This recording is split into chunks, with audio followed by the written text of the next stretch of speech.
வணக்கம் நண்பர்களே. இன்றைக்கி வீடியோவில் ஒரு 6 சேனல் ஸ்பீக்கர் ப்ரொடக்ஷன் போர்டை பற்றி நம்ம பார்க்க போகிறோம். இது வந்து ஜெம்டெக்குங்கிற கம்பெனியில் இந்த ஸ்பீக்கர் ப்ரொடக்ஷன் போர்டு வருது. இதில் பார்த்தீங்கன்னா என்ன ஒரு அட்வான்டேஜ்னு நான் சொல்கிறேன். மற்ற ஸ்பீக்கர் ப்ரொடக்ஷன் போர்டுக்கும் இதுக்கு ஒரு டிஃப்ரெண்ட் என்னென்னா, டைம் டிலே டிசி ப்ரொடக்ட் இது வந்து எல்லா போர்ட்லேயும் வர்றது தான். அது இல்லாமல் தெர்மல் ப்ரொடக்ட்னு ஒரு புதுசாக ஒரு ஆப்ஷன் வந்திருக்கு. இது வந்து தெர்மிஸ்டர் தனியாக அதுக்கு ஒன்று கொடுத்துருக்காங்க. இது நான் ஏற்கனவே ஒரு வீடியோவில் கூட சொல்லியிருப்பேன் உங்களுக்கு. அதாவது நம்ம ஒரு ஆடியோ போர்டில் உதாரணத்துக்கு இந்த போர்டுக்குன்னு வச்சுங்க, இந்த போர்டில் ஆடியோ போர்டில் நம்ம இந்த தெர்மிஸ்டரை இப்படி ஃபிட் பண்ணிட்டோம்னா இந்த போர்டு வந்து ஓவர் ஹீட்டு, அதாவது டெம்பரேச்சர் ஓவர் ஹீட் ஆயிடுச்சுன்னா ஆட்டோமேட்டிக்காக வந்து இந்த போர்டில் இருக்க சர்க்யூட் வேலை செஞ்சு இந்த speaker relay coil cut off பண்ணிடும். அப்போ ஸ்பீக்கருக்கு லைன் போகாது. ஹீட்டு எப்போ குறையுதோ அப்போ தான் இந்த ரிலேவே ஆன் பண்ணும். அந்த மாதிரி ஒரு ப்ரொடக்ஷன் இந்த போர்டில் இருக்குது. இந்த போர்டு வந்து எப்படி யூஸ் பண்ணுறதுன்னு நம்ம பார்க்கலாம். இந்த போர்டில் வந்து இந்த பக்கம் இன்புட்டு நம்ம ஸ்பீக்கரு, நம்ம ஆடியோ போர்ட்லேருந்து ஸ்பீக்கர் அவுட் எடுப்போம்ல, அதில் 6 சேனல் இங்கே இன்புட் கொடுக்கணும். இந்த இடத்துல பார்த்தீங்கன்னா 6 சேனல் அவுட் எடுத்துக்கணும். நீங்கள் புதுசாக வாங்கும்போது இந்த போர்டில் வந்து கவனமாக செய்யணும். உங்கள் போர்டில் இதே மாதிரி இருக்கான்னு பார்த்துக்குங்க. இந்த போர்டில் அப்படி இருக்குது, அதனால தான் சொல்கிறேன். என்னென்னா இந்த சைடு பார்த்தீங்கன்னா 1 2 3 4 5 6ன்னு தனியாக கரெக்டாக வருஷப்படி வருது நம்பரு. இந்த சைடு பார்த்தீங்கன்னா சேனல் 2 1 பிறகு 3 4 5 6ன்னு வருது பார்த்தீங்களா. இந்த 2ங்கிறது வந்து நீங்கள் இங்கே இன்புட்டு 2 கொடுத்தீங்கன்னா இந்த 2 இதில் தான் அவுட் எடுக்கணும். அதை மட்டும் பார்த்துக்குங்க. மாற்றி கொடுத்தோம்னா நீங்கள் 2ல் இங்கே கொடுத்துட்டு இதுவும் ஃபஸ்ட்டு இதில் ஃபஸ்ட்டு இன்புட்டை கொடுத்துட்டு அதே மாதிரி இது ஃபஸ்ட்டில் எடுத்திங்கன்னா உங்களுக்கு லைன் மாறும். அதை மட்டும் செக் பண்ணிக்கோங்க. அடுத்து பார்த்தீங்கன்னா இதில் இந்த இடத்துல ஒரு 4 பின்னு கொடுத்துருப்பாங்க. இதை ஃபஸ்ட்டு 2 பின்னு வந்து இந்த தெர்மிஸ்டர் இருக்குல்ல, இதுக்கு வயர் கனெக்ட் பண்ணுறது இந்த 2 பின்னு. அடுத்த 2 பின்னு பார்த்தீங்கன்னா இது வந்து ஸ்டாண்ட் பை மீட்டு. இப்போ சப்போஸ் இது வந்து தெர்மிஸ்டர் ஓவர் ஹீட் ஆகி ப்ரொடக்ஷன் ஆகிடுச்சுன்னா இங்கேருந்து ஒரு சிக்னலை வந்து நம்ம உங்களோட ஜெம்டெக் ரிமோட் கிட் வாங்கியிருந்தீங்கன்னா அதுக்கு வந்து டிஸ்பிளே போர்டில் ஒரு இதோட சிக்னலை போய் கொடுத்தோம்னா அந்த டிஸ்பிளேயில் பார்த்தீங்கன்னா மீட்டுன்னு ஒரு சிம்பிள் காட்டும். அதாவது ஸ்பீக்கர் ப்ரொடக்ஷனு மீட் ஆயிடுச்சு அப்படின்னு சொல்லி சிம்பிள் காட்டும். அதுக்காக இந்த 2 பின்னு கொடுத்துருக்காங்க. இந்த இடத்துல பார்த்தீங்கன்னா 12 வோல்ட்டில் ஏசி வோல்ட் கொடுக்குற மாதிரி மென்ஷன் பண்ணியிருக்காங்க. நீங்கள் ஒரு 0-12 1 ஆம்ஸ் ட்ரான்ஸ்ஃபர் மாதிரி இதுக்கு தனியாக யூஸ் பண்ண சொல்லி ரெக்கமெண்டேஷன் பண்ணியிருக்காங்க. அது கொடுத்துட்டோம்னா பெட்டராக இருக்கும். அதே மாதிரி இந்த இடத்துல பார்த்தீங்கன்னா எக்ஸ்ட்ரா ரிலேன்னு ஒரு ஆப்ஷன் கொடுத்துருக்காங்க பாருங்கள். இது ஆப்ஷன் எதுக்குன்னா, இது உதாரணத்துக்கு பார்த்தீங்கன்னா இது 6 சேனல் தான் யூஸ் பண்ண முடியும். எக்ஸ்ட்ரா இன்னும் ஒரு 2 சேனல் நம்ம தேவைப்பட்டுச்சு அப்படின்னா எக்ஸ்ட்ரா ரிலே கூட நீங்கள் யூஸ் பண்ணிக்கலாம். இந்த ரிலே பார்த்தீங்கன்னா 12 வோல்ட்டில் ஃபங்க்ஷன் ஆகிற ரிலே இது. இதே மாதிரி நீங்கள் எக்ஸ்ட்ரா 2 ரிலே கூட போட்டுக்கலாம். போட்டோம்னா இது மைனஸு ப்ளஸ்ஸுங்கிறது வந்து இந்த ரிலேயில் பார்த்தீங்கன்னா இந்த பின்னு தான் அதில் தான் எடுத்துருக்காங்க. இதில் பார்த்தீங்கன்னா இது ப்ளஸ் எடுத்துருக்காங்க. கிரவுண்டு எங்கேருந்து எடுத்துருக்காங்கன்னா இந்த ரைட் சைடு லூப் பண்ணியிருக்காங்க பாருங்க. 3 ரிலே லூப் பண்ணியிருக்காங்களா, அதுலேருந்து எடுத்துருக்காங்க. ஆனால் இது நீங்கள் வெறும் ரிலே மட்டும் ஜாயின் பண்ணக்கூடாது. இதில் ஃபஸ்ட்டு இன்புட் ஆகிற இடத்துல பார்த்தீங்கன்னா ஒரு 6 ரெசிஸ்டன்ஸ் போட்டிருப்பாங்க. இதில் பார்த்தீங்கன்னா இது வந்து 22K போட்டிருக்காங்க. மொத்தம் 6 ரெசிஸ்டன்ஸ் போட்டிருக்காங்க பார்த்தீங்களா. 6 சேனலுக்கு 6 ரெசிஸ்டன்ஸ் போட்டிருப்பாங்க. நம்ம எக்ஸ்ட்ரா ஒரு ரிலே 2 ரிலே போட்டோம்னா அதுக்கு என்ன செய்யணும்னா, நீங்கள் ஃபஸ்ட்டு இப்போ இந்த போர்டில் பார்த்தீங்கன்னா இந்த இடத்துல தான் இந்த ரிலேயில் நடுப்பின்னு தான் இன்னாக கொடுத்துருக்காங்க. இன்னு இந்த பின்னு அவுட்டு அப்படி எடுத்துருக்காங்க. இந்த நடுப்பின்னு இன்னு இந்த பின்னு அவுட்டு அப்படி எடுத்துருக்காங்க.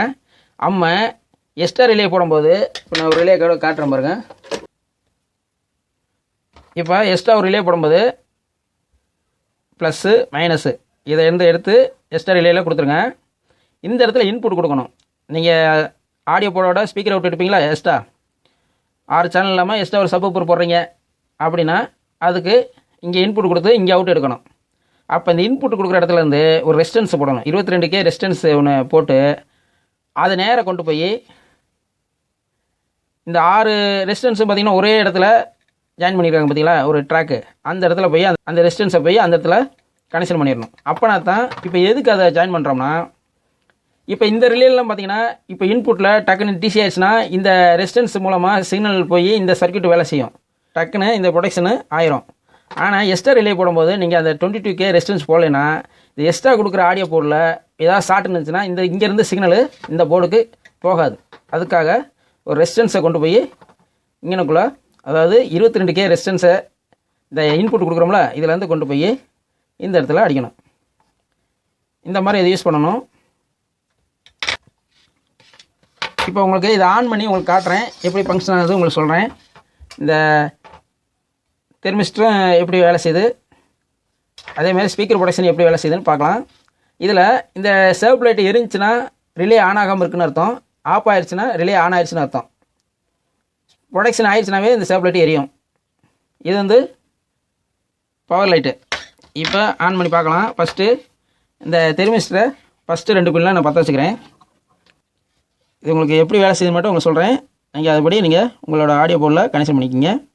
இப்போ ஃபஸ்ட்டு தெர்மிஸ்டரை நான் கனெக்ஷன் பண்ணிக்கிறேன். இந்த ஃபஸ்ட்டு 2 பின்னில் பற்ற வச்சாச்சு. இப்போ இதுக்கு வந்து 12 வோல்ட் ஏசி லைன் கொடுக்கணும், அதையும் கொடுத்துடலாம். ஒரு 12 டிரான்ஸ்ஃபார்மரை எடுத்திருக்கேன், அதை இது கனெக்ஷன் பண்ணிக்கலாம்.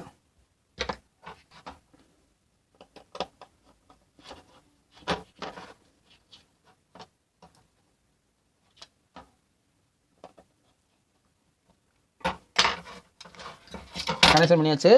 இப்போ அந்த டிரான்ஸ்ஃபார்மருக்கு வோல்ட் கொடுத்துக்கலாம்.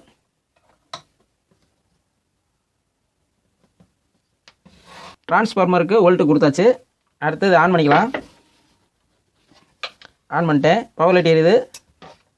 இப்போ அந்த ஸ்பீக்கர் பண்ண ஆன் பண்ணும்போது இந்த ஸ்பீக்கர் ப்ரொடக்ஷன் அந்த லைட்டை கவனிங்க. ஆன் பண்ணால் லைட் எரியுதா? இப்போ ரிலே வந்து ஆன் ஆகலை. இப்போ ஆஃப் ஆனோன்னா ரிலே ஆன் ஆயிடுச்சு. இப்போ ப்ரொடக்ஷனு வேலை செய்யுதான்னு பார்க்கலாம். இப்போ இன்புட்டில் வந்து எப்போயுமே ஸ்பீக்கர் ப்ரொடக்ஷன் பொறுத்தளவுக்கு ஸ்பீக்கர் அவுட்டில் ஏசி வோல்ட் வந்துச்சுன்னா அது வாட்டுக்கு நீங்கள் ஏசி வோல்ட்டில் 20 வோல்ட் வந்தால் கூட அது வாட்டுக்கு அனுப்பிச்சிக்கிட்டு இருக்கோம். நேராக இங்கே இன்புட் கொடுத்தோம்னா அவுட்புட் வந்துடும். ஆனால் டிசி வோல்ட் வந்தாவே இது ப்ரொடக்ஷன் பண்ணிடும். இப்போ இந்த தெர்மோஸ்டாட் வந்து கரெக்டாக வேலை செய்யுதான்னு பார்க்கலாம். அதுக்கு என்ன செய்ய போகிறேன்னா, இப்போது நீங்கள் இது மாதிரி நீங்கள் ஆடியோ போர்டில் நீங்கள் ஃபிட் பண்ணியிருப்பீங்க, இதை ஃபங்க்ஷன் ஆகிட்டு இருக்கோம் இந்த ஆடியோ போர்டு. அப்போ ஒவ்வொரு அளவுக்கு அதிகமாக ஹீட்டு ஓவர் ஆயிடுச்சுன்னா எப்படி அது கட்டப் ஆகுது அப்படின்னு பார்க்கலாம். அதுக்கு உங்களுக்கு செக் பண்ணி காட்டுறதுக்காக ஒரு அயனை, ஒரு சால்டிங் அயனை அது மேலே அந்த தெர்மிஸ்டர் வைக்கிறேன். ஒரு குறிப்பிட்ட அளவு டெம்பரேச்சர் வந்தோன்னே இந்த எல்இடி லைட்டை மட்டும் கவனிங்க. லைட் எரியும் பாருங்கள். எரிஞ்சிருச்சுன்னா அந்த ரிலே வந்து கட்டப் ஆயிடுச்சுன்னு அர்த்தம். இந்த தெர்மிஸ்டர் மேலே அந்த அயனை வைக்கிறேன். நீங்கள் அந்த பாருங்கள், ஒரு குறிப்பிட்ட ஹீட்டு ஏறினோடனே அந்த லைட் எரிஞ்சு ரிலே வந்து கட்டப் ஆகும் பாருங்கள். இப்போ நான் வச்சுக்கிட்டு இருக்கேன், இப்போ ஹீட் ஆகிட்டு இருக்கு. இப்போ அந்த லைட்டை கவனிங்க, சேவ் லைட்டை கவனிங்க. இப்போ ஓவர் ஹீட் ஆகிட்டு இருக்கு, ஹீட் ஆகிட்டே இருக்குது பார்த்தீங்களா. இப்போ ஹீட் ஓவர் ஆனோன்னா இந்த லைட் எரிஞ்சிருச்சு, இந்த ரிலே வந்து கட்டப் ஆயிடுச்சு. இப்போ 6 ரிலேயுமே கட்டப் ஆயிரும். கட்டப் போனோன்னா இது வந்து ஹீட்டு குறையுதோ, எப்போ குறையுதோ அப்போ வந்து இந்த லைட்டை ஆஃப் ஆகி இந்த ரிலே வந்து ஆன் ஆகிக்கிறோம். இப்போ பாருங்கள், இப்போ ஹீட்டு குறைஞ்சிக்கிட்டு இருக்குது. குறைஞ்சோன்னு பாருங்கள், இந்த லைட் வந்து பார்த்தீங்களா கட்டப் ஆயிடுச்சு, இந்த ரிலே ஆன் ஆயிடுச்சு. இந்த மாதிரி இது வந்து ஸ்பீக்கரை ப்ரொடக்ஷன் பண்ணும். சரி, இந்த ஓவர் ஹீட் ஆகாமல் நம்ம என்ன பண்ணுறது அப்படின்னா, மெயினாக வந்து இப்போ நான் ஆஃப் பண்ணிக்கிறேன். இப்போ நீங்கள் எந்த ஒரு ஆடியோ போர்டு நீங்கள் எடுத்துக்கிட்டாலுமே ஹீட் சின்னுக்கு பொறுத்தளவுக்கு ஹெவியாக போடுங்க. சும்மா சாதாரண ஸ்லிம்மான ஹீட் சின்னுக்கு போட்டிங்கன்னா, இதெல்லாம் நீங்கள் இப்படி ஃபிட் பண்ணிங்கன்னு வச்சுக்கோங்க, உடனே அந்த இது ஹீட்டாக இருக்கும்போது உடனே அடிக்கிறதுக்கு ப்ரொடக்ஷன் ஆகிட்டே இருக்கும். இந்த தெர்மல் ப்ரொடக்ஷன் வந்து உடனே ஆகிக்கிட்டே இருக்கும். அதுக்கு நீங்கள் ஹீட் சின்னுக்கு வந்து ஹெவியாக போட்டிங்கன்னா இந்த 100-120 டிகிரி செல்சியஸ் வர்றதுக்கு ரொம்ப லேட் ஆகும். உங்களுக்கு ஹீட் ஆகிறதுக்கு ரொம்ப லேட் ஆகும். அப்படிங்கும்போது அடிக்கிறதுக்கு ப்ரொடக்ஷன் ஆகாது, உங்களுக்கு பிரச்சனை இருக்காது. அந்த மாதிரி நீங்கள் எப்போயுமே ஹீட் சின்னுக்கு ஹெவியாக போடுங்க. இந்த மாதிரி இந்த ஸ்பீக்கர் ப்ரொடக்ஷனை நம்ம யூஸ் பண்ணிக்கலாம் நண்பர்களே. இந்த வீடியோ உங்களுக்கு பிடிச்சிருக்கும்னு நினைக்கிறேன். பிடிச்சிருந்தால் லைக் பண்ணுங்கள், நண்பர்களுக்கு ஷேர் பண்ணுங்கள். மீண்டும் ஒரு நல்ல வீடியோவில் சந்திப்போம். நன்றி, வணக்கம்.